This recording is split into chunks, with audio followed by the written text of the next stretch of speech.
There are days when you wake up and already feel it, even before checking your phone, before your first coffee, before anything even happens.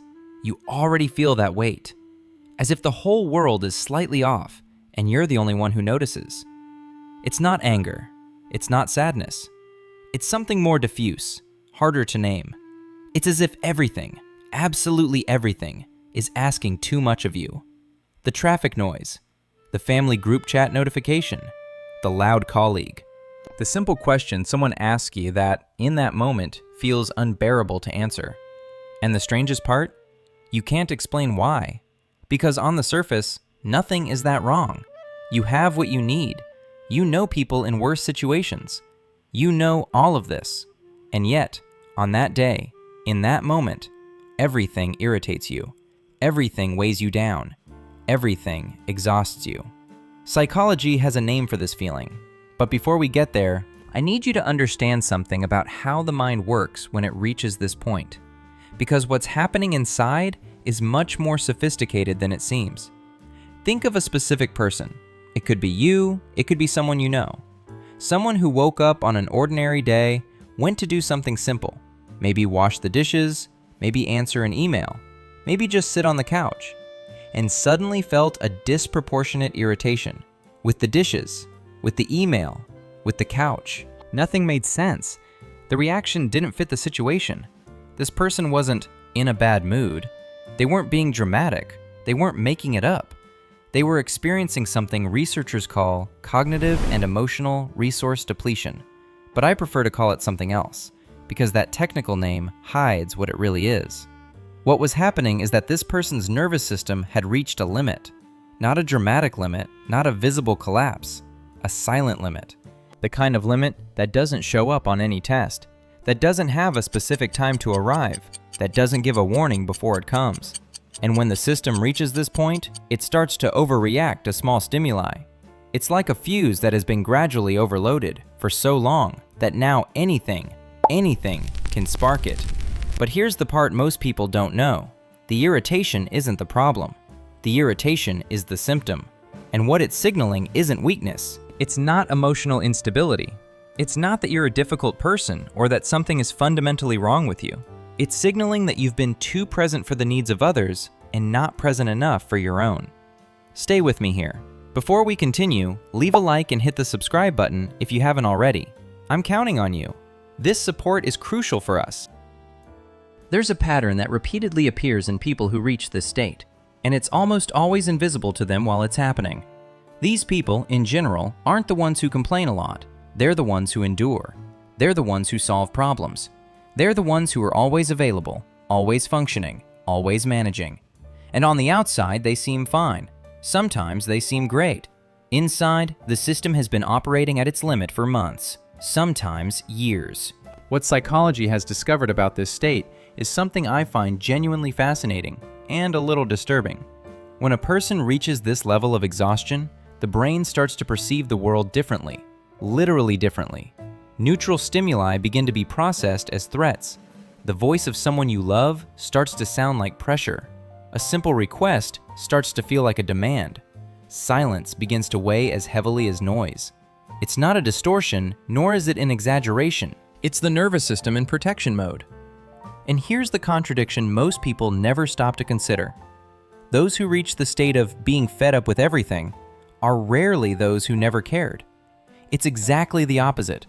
The people who care the most about work, about others, about doing things right, about not disappointing anyone, are the ones who most often reach this point, because they put more energy into the system, for longer, without replenishing it. There's something profoundly unfair about this, and I openly acknowledge it.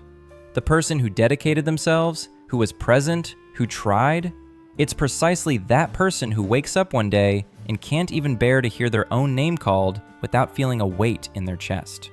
This isn't a lack of gratitude. It's not ingratitude for the life they have.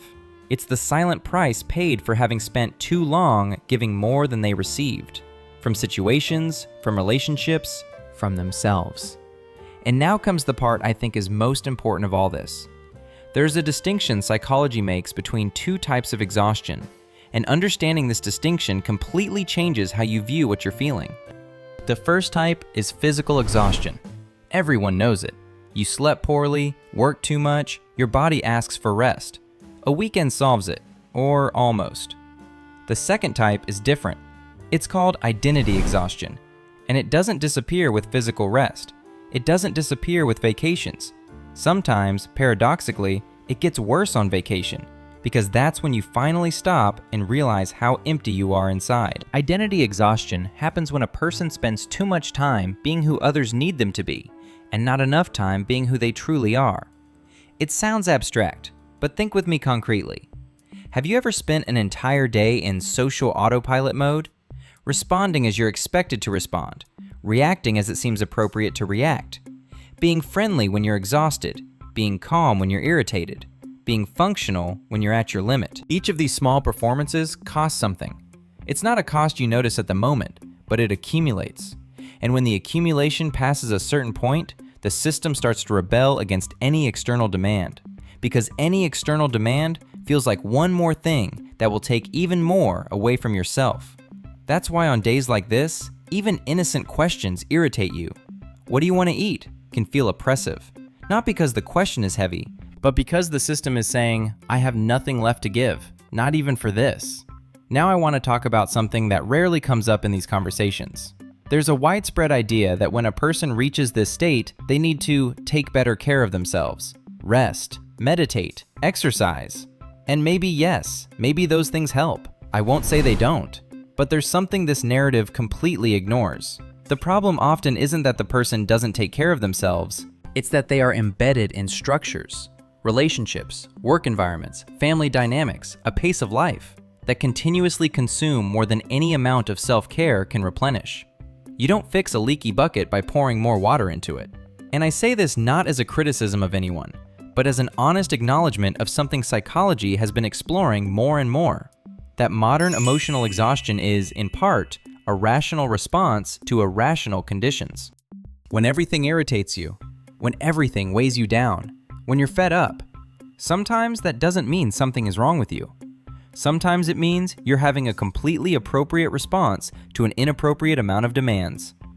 The nervous system doesn't lie. It doesn't exaggerate on a whim. When it says enough, it truly means enough. And here we come to where I want to conclude. Because there's something about this state, this specific state of diffuse irritation, of tiredness without a clear origin, of wanting to disappear from the world for a while, that no one usually says. This state is not a failure. It's a form of emotional intelligence that we haven't learned to recognize as such. When the body gets sick, we understand it's asking for attention. When the mind reaches its limit and starts to rebel against everything, we think it's being dramatic. But think about what's really happening. The system is identifying that something is out of balance. It's signaling this with urgency. It's creating enough discomfort to force a stop, a reevaluation, a moment of introspection. This isn't weakness. This is the wisdom of the organism. People who reach this state almost always carry an extraordinary capacity for tolerance. They endured a lot for a long time. And when they finally reach their limit, they tend to judge themselves for it, as if the problem was reaching the limit, and not how much they carried before getting there. I think this inversion is one of the cruelest things we do to ourselves. The person who is exhausted by everything didn't fail at being strong. They were strong for too long, without the right to stop. And the insight that remains, what I genuinely believe after thinking a lot about this, is the following. Being fed up with everything doesn't mean you're a difficult person. It means you're a person who feels, who cares, who tried, who reached their limit in a way that only someone who has been deeply present, deeply invested, deeply human can. The problem was never you reaching your limit. The problem was no one ever told you that reaching your limit was allowed, that you didn't have to keep functioning when the system asked for a break. That irritation wasn't a character flaw, that being tired of the world wasn't ingratitude. It was a sign that you needed a slightly smaller world for a while, just yours, without needing to be anything for anyone. And if today you wake up with that weight even before checking your phone, maybe what you need isn't a solution. Maybe what you need is just to know that it makes sense, that there's a reason, that you're not failing. You are simply being human at a pace that wasn't made for humans. And that, in itself, is enough to understand.